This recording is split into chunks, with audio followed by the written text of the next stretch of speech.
Hoy sigue habiendo mujeres que sufren violencia psicológica, violencia verbal, violencia física, violencia sexual.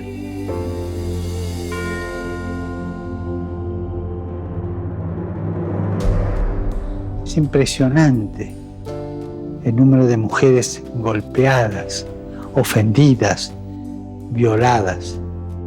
Las distintas formas de malos tratos que sufren muchas mujeres son una cobardía y una degradación para toda la humanidad, para los hombres y para toda la humanidad. Los testimonios de las víctimas que se atreven a romper su silencio son un grito de socorro que no podemos ignorar. No podemos mirar para otro lado. Recemos por las mujeres que son víctimas de la violencia, para que sean protegidas por la sociedad y para que su sufrimiento sea considerado y sea escuchado por todos.